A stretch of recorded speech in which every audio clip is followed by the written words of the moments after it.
Good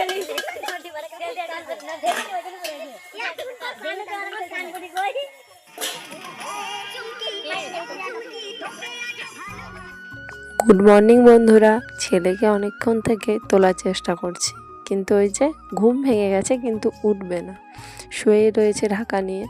এখন এই নতুন দুষ্টুমি শুরু করেছে। আসলে মামার বাড়িতে অনেকদিন ছিল তো, সকাল সকাল অতটা উঠতে হয়নি, তাই আর উঠতেও চাইছে না। তবে আজকে আমার একটু কাজও রয়েছে, স্কুল যাব না, স্কুল ছুটি রয়েছে, বাড়িরই আর কি টুকিটাকি কাজ রয়েছে, সাথে পিকনিকও রয়েছে। তো পিকনিক কাদের সাথে আছে বা কোথায় যাব তা তো পরে বলবোই। তো ওকে তুলিয়ে নিলাম ছেলেকে, এখন সোয়েটার পরিয়ে দিচ্ছি। তো ও প্যান্ট পরেছিল না, সেই জন্য ওকে একটু আড়াল করেছিলাম আর কি। তবে ওর চোখ দুটো ছিল সেই ক্যামেরার দিকেই, মানে ফোনের দিকে আর কি। তো ওকে প্যান্ট সোয়েটার পরিয়ে দাঁড় করিয়ে দিয়েছি। এখন আমি বিছানাগুলোকে গুটিয়ে নিচ্ছি আর কি। বিছানা বলতে ওই ব্ল্যাঙ্কেটটাকে একটু ভাঁজ করে রাখছি। তো আমি না অনেকক্ষণই উঠেছি, সকালে ব্রাশ ট্রাশ করে মোটামুটি কাজ হয়েছে। তো তারপরেই ছেলেকে তুলতে এসেছি, তারপরও উঠতে চাইছে না। এখন অনেকটাই বেলা হয়ে গেছে, তো খেতেও হবে, ব্রাশ করাতে হবে, আর ওকে একটু পড়তেও বসাবো।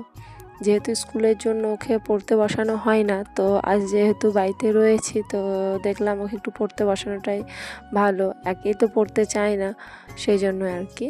তো ও পড়ার ভয়ে আরও উঠতে চাইছে না। পড়ার নাম শুনলে তো সবাই ভয় পায়, মানে বাচ্চারা। আর আমার ছেলে পড়ার নাম শুনলে হলো, মানে নিচে থেকে ওপর নিয়ে যেতে একটু অসুবিধা হয়, তারপরে কিন্তু ঠিক পড়ে নেয় আর কি। ও এখন না নিজে নিজেই ব্রাশ করতে শিখেছে। আর ফোনের ক্যামেরা দেখে তো দেখতে পাচ্ছ, ওই দিকে তাকিয়ে একদম ভালোভাবে ব্রাশ করে নিচ্ছে। মানে ব্রাশ করে ও, তবে প্রত্যেক দিন ওকে করতে দিই না, কারণ ও তো আর সেভাবে অতটা ভালো পারে না। তবে এই যে বলে দিচ্ছি আর করে নিচ্ছে। তো ব্রাশ ট্রাশ করে ওকে জল খাইয়ে দিয়েছি, এখন দিচ্ছি বাদাম। তো এই আমন্ড বাদামগুলো ওকে দিই, তবে প্রত্যেক দিন মনে থাকে না আর কি ভেজাতে রাত্রে। আর ও না প্রত্যেক দিন ভালোভাবে খায়ও না।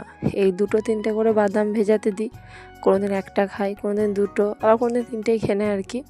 ওই মানে ওর মুডের ওপর ডিপেন্ড করে। তো স্কুল থাকলে না অতটা খেতে চায় না, স্কুল না থাকলে একটু বেলা করে ওঠে, তো খিদেটা থাকে বলে হয়তো খায়। তো আজ একটু বেলা হয়েছে বলে 3টেই খেয়ে নিল। আর এখানে ওর ঠাম্মির সাথে গল্প করছে আর খাচ্ছে আর কি। ওর খাবারও গুলিয়ে রেখেছি। তো তারপর ওকে খাইয়ে টাইয়ে এই যে ওপরে নিয়ে এসেছি পড়াতে। তো প্রথমে তো পড়বো না বলছিল, তারপর যেই ফোনটা রেখেছি ও ফোন দেখে বলছে হ্যাঁ হ্যাঁ আমি পড়বো। ফোনে আমি বলবো হাই গাইস আমি পড়া করছি। তো এটাই বলছিল। তো ফোন দেখিয়ে দেখতে পাচ্ছি কেমন হাসছে আর বাঁদরামো, মানে এতটা বদমাশ হয়েছে কি আর বলবো। মুখ কোনো সময় চুপ থাকে না, সারা দিন রাত শুধু বকে যায়। আর এই যে হাসি হাত মানে খেলা এইসবই। তো তারপর একটু বকেছিলাম, তারপর পড়তে বসেছে। মোটামুটি পারে সবই, তবে 2-1 দিন না বসালে না অনেকটা ভুলে যায়, সেজন্যই রাত্রে তো শুধু বসানো হয়, সকালে তো আর টাইম দিতে পারি না। তবে আর হ্যাঁ, ও না আমার কাছে ছাড়া কারো কাছে পড়েও না। আগে ওর বাবার কাছে পড়তো, এখন আর পড়তে চায় না। তো সেই জন্য আমি যেটুকু টাইম পাই একটু বসালাম। তারপরে এই যে ওকে বসিয়ে বললাম যা ছুটি। ওর বন্ধু চলে এসেছিলো, মানে পাড়ার একটা ছেলের কি ওর বয়সী, তো ওর সাথেই খেলা করে ও চলে এসেছিলো। তো বললাম যা খেলা করগা, তাই ও নিচে চলে গেল।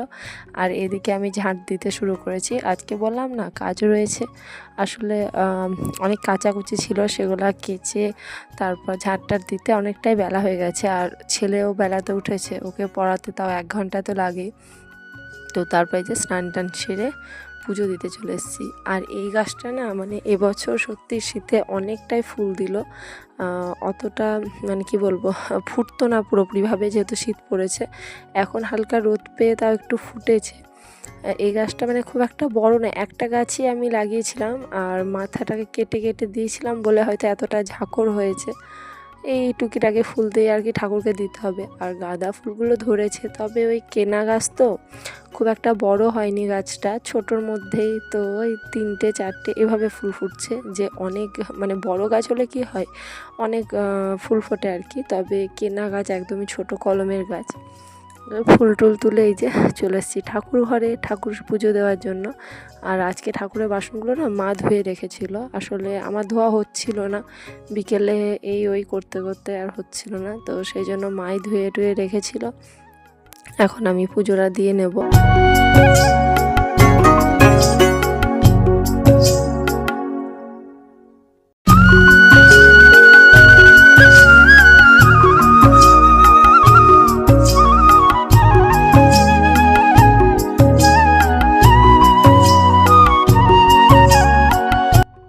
ও না অনেকক্ষণ থেকে তাড়া দিচ্ছে, ওই যে বললাম পিকনিক করতে যাব, তো ওর স্টুডেন্টদের সাথে যাব যে ব্যাচটা বাড়িতে টিউশনি পড়ায়, তো ওদেরই আজকে পিকনিক। আর আমি আমার ছেলে যাব, দেওরাও যাবে।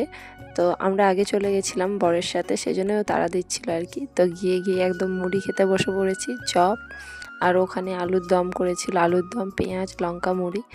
এই যে ওর স্টুডেন্টরা সবাই রান্না বান্না করছিল, আমি তো কিচ্ছু করিনি, বড় মাঝে মধ্যে গিয়ে একটু একটু দেখছিল আর কি। তো বসেই ছিলাম, তার ফাঁকে ওরই একটা স্টুডেন্ট আর কি চিকেন কষা দিয়ে গেল, তো সেটা খেয়ে এখন ঘুরতে বেরিয়েছি। মানে ঘুরতে বেরিয়েছি বলতে আমাদের গ্রামের কাছে একটা মাঠে পিকনিকটা হচ্ছে, তো তবুও আর কি এই আশেপাশের দিকটা দেখতে এলাম। এই প্রচুর সর্ষে, তারপর আলু লাগিয়েছে সেগুলোই। আর তারপরে এই যে এখানে হচ্ছে আমাদের পিকনিক একটা ফাঁকা জায়গায়, তো সবাই ঘুরতে বেরিয়েছিল। তারপর খাবার টাইমে সবাই চলে এসেছিলো আর কি, রান্নাবান্না করেই সবাই ঘুরতে গেছিলো। আর খাওয়া দাওয়া আমাদের মানে ওর মেয়েদের আর আমি খেয়ে নিয়েছিলাম, ছেলেরা খাচ্ছিল। আর খাওয়া দাওয়া করে এই যে এখন স্টুডেন্ট আর স্যান্ড লেগে পড়েছে বাসন মাজতে। আমি দাঁড়িয়েছিলাম, যেহেতু আমি মানে কোনো কিছুতেই আর কি হাত দিতে হয়নি। পিকনিকে গিয়ে বেশ মজাই হয়েছিল। তারপরে এই যে রাত্রে ছেলের জন্য ম্যাগি বানিয়েছিলাম, তাই সাথে আমিও খেয়ে নিলাম। তো চলো ভিডিওটা এই অবধি। তো ভিডিওটা কেমন লাগলো সেটা কমেন্ট করে জানিও। আজকের